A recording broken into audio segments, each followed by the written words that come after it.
Hey guys, welcome back to my channel. It's your girl, Miss Fighting Fiercely, and in this episode of Endo Eats, we are going to be talking all about anti-inflammatory herbs and spices.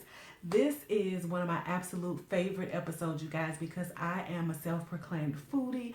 I love to eat, I love to cook, and I especially love playing around with fresh herbs and spices in different tons of dishes. I love to play around with dishes, create new dishes, see how different herbs and spices change the flavor of the dishes. And these particular herbs and spices are especially great because not only do they taste great, but these are all anti-inflammatory specific herbs and spices, which are great with the endo diet. So they taste great, they flavor our foods very strongly and very pungently, so they can replace a lot of the seasonings and dried salts and things that we tend to sprinkle on our foods or add to our foods to give it flavor. And those foods most times can also be triggering for our endo. So I'm going to talk about a lot of really amazing herbs and spices that you can add to your food or create different actually teas or milks or elixirs with them, so you can drink them if you don't want to have them on your food. And these foods, while anti-inflammatory, they also have some really great other properties as well. So I'm going to talk about that as well.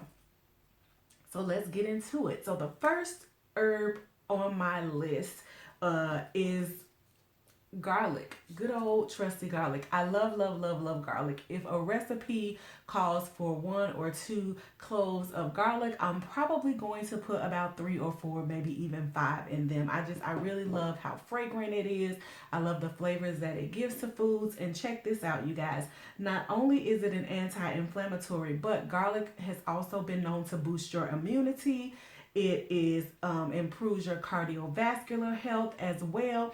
And it's also one of those great ones that people often recommend during cold and flu season. And a little bit later, I'm going to give you guys a really great recipe for, I guess, a tea or an elixir, if you will, that I like to put together and sip on, especially now during this cold and sinus and flu season. So the second one that we have here is turmeric. So this is ground turmeric, right? What we typically see in the grocery stores. But I want to show you, this is what fresh turmeric looks like. It kind of looks like little bitty fingers. It's kind of brown, orangish brown color. And if you open it up, you can see inside that vibrant, bright orange color, which gives it its very strong and very pungent taste. And in addition to being an anti-inflammatory, turmeric is also a powerful antioxidant. It is good for improving arthritis. It has been known to lower your risk for heart disease. And some studies even point to prevention of Alzheimer's and cancer with this. And don't worry, you guys, of course, I'm going to put my sources, cite them down at the bottom. So if you want to click on those and get more information on those studies for yourself. But I absolutely love turmeric. I love to cook with it, and turmeric is so versatile. I make face masks with it. I put it in my golden milk. I'm going to share that recipe for you guys at the end as well. So really, really love me some turmeric. And almost going hand in hand with turmeric, you'll hear these two talked about a lot, and that is ginger. So I've got some organic ground ginger, non-GMO ginger here, but also, if you've never seen it, this is what fresh ginger looks like. And what I would typically do, I don't know, this might be too thick for me to break, but aha, so you just break off.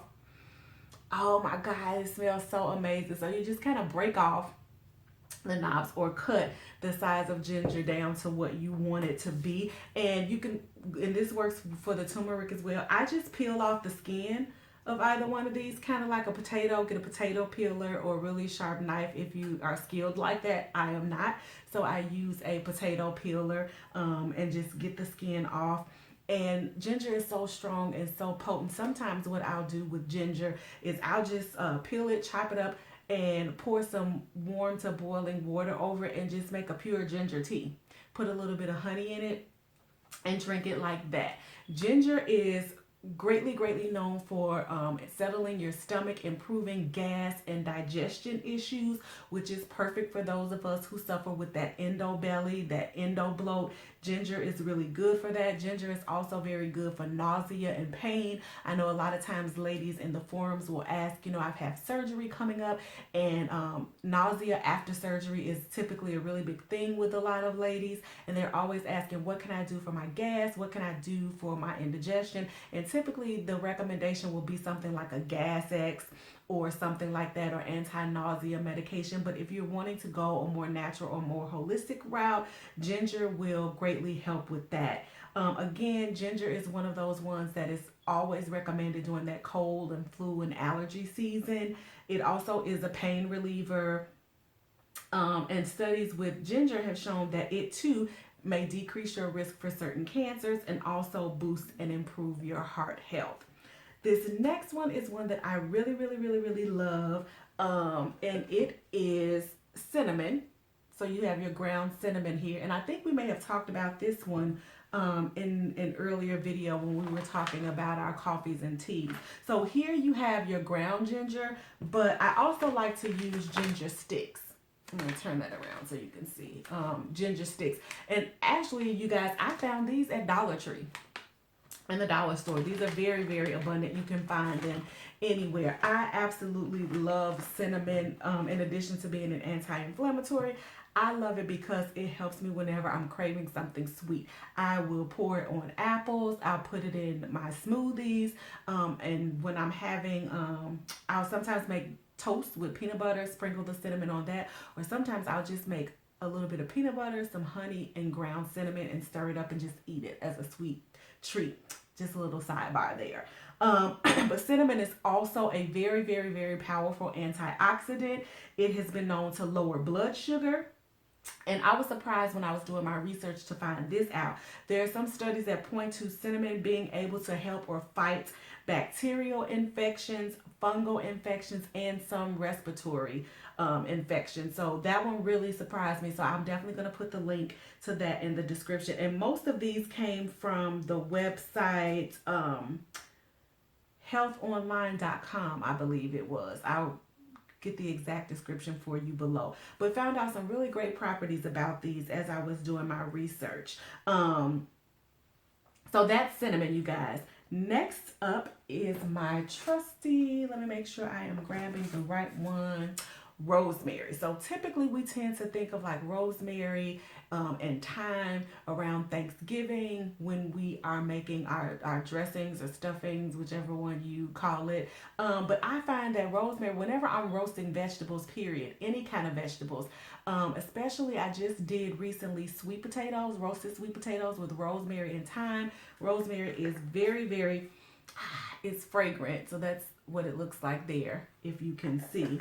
And rosemary, again, it's another one that helps to improve digestion. It's been known to improve memory and concentration. That is a big plus for endo brain or brain fog. A lot of us talk about that all the time, where we forget things or lose our train of thought right in the middle of a sentence.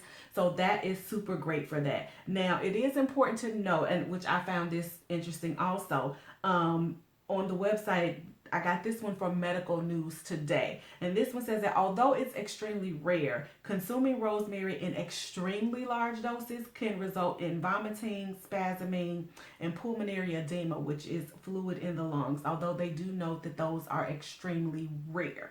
But I say this in all my videos, and I'm going to say it again here, is that whether we're talking about food, whether we're talking about holistic supplements or vitamins, all of this is medicine, right? Food is medicine. The supplements are medicines. The natural extracts are medicines.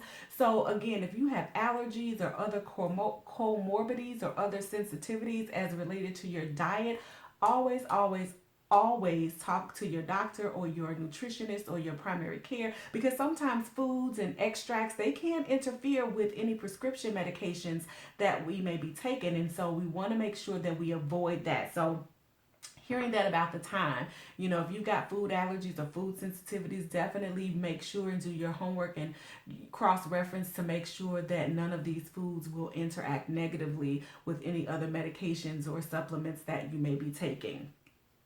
So moving right along.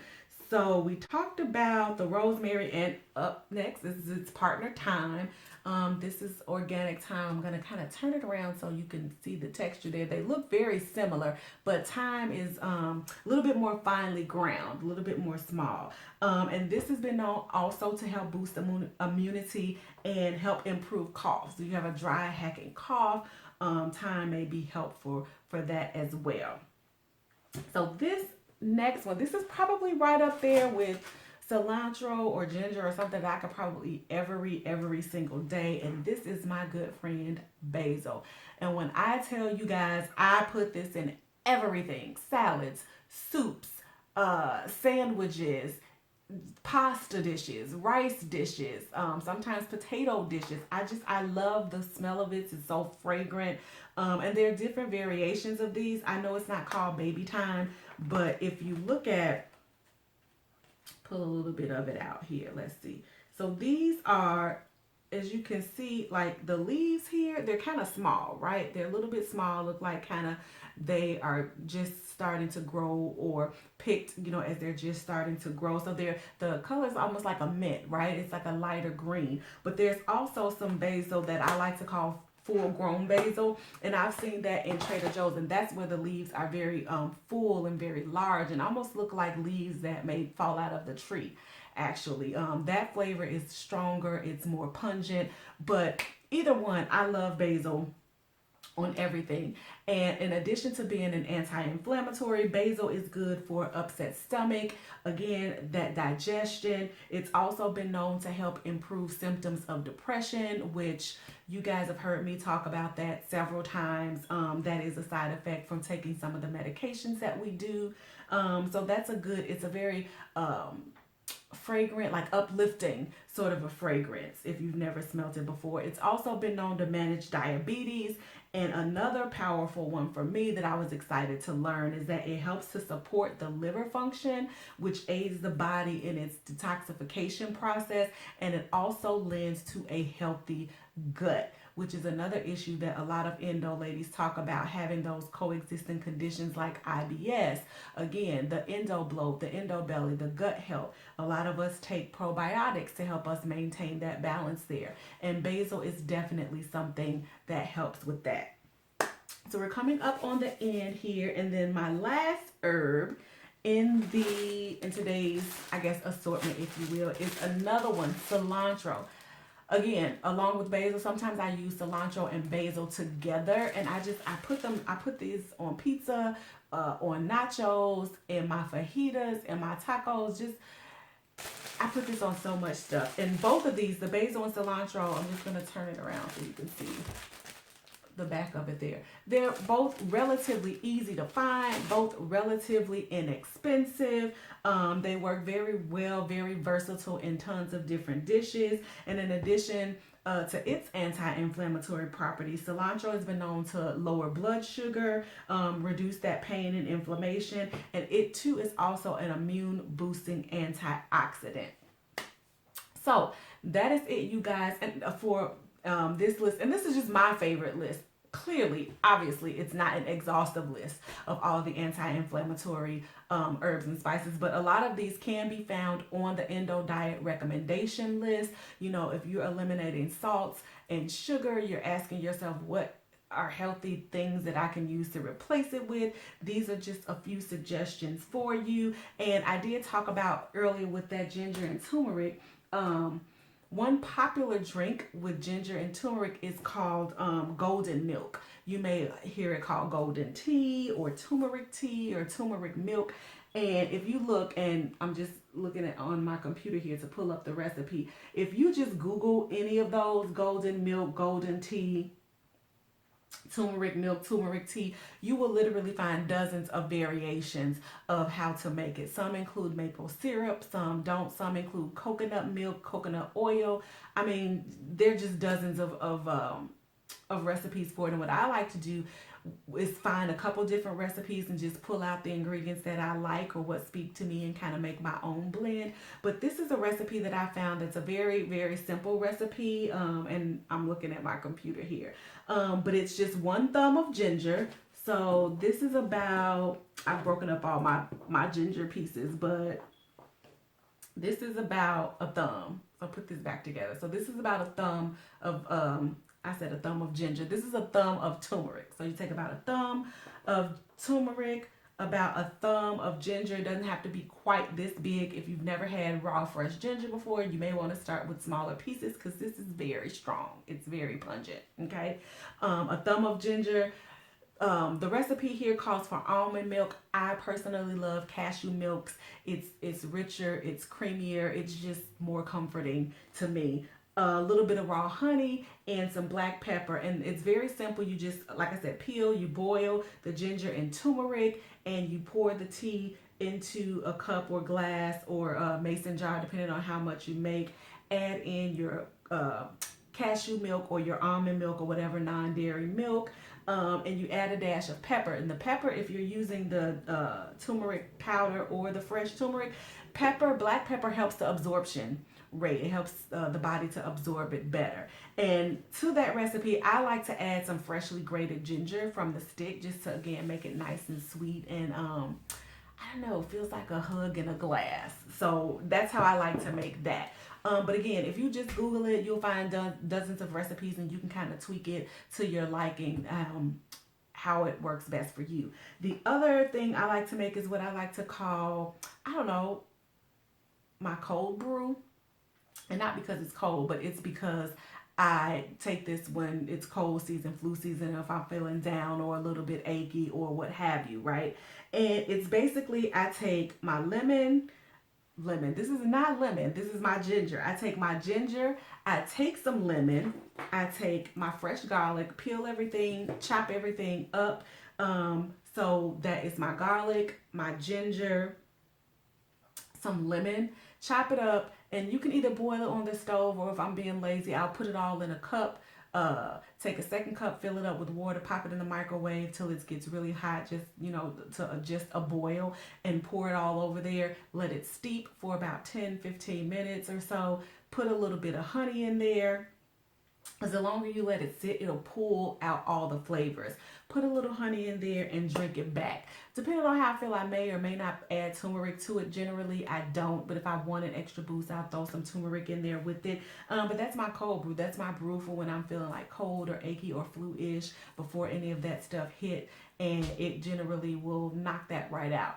So that is it, you guys, for this episode. Drop down in the comments. Let me know any of these spices, flavors, herbs you guys use. If you want to drop some recipes in there. Have you guys ever tried the turmeric milk? What's your recipe? What's your version? How do you like to make it up? Do you guys do the lemon, ginger, garlic, honey brew as well? Drop down in the comments and let me know. As always, it has been a joy, and I really hope that these videos are helping you guys to manage your endo symptoms, and I hope that you're finding this information to be valuable and useful. And if you are, please don't forget to like, subscribe, and share this video. Don't forget to click on the thumbs up, because YouTube is all about the thumbs up. And again, as always, it helps to grow and improve our visibility as a channel. Brings more viewers to the yard, helps us grow so that we can expand our reach of advocacy. I usually say this in the beginning, but if you are finding us for the first time on this video, thank you so much for stopping by.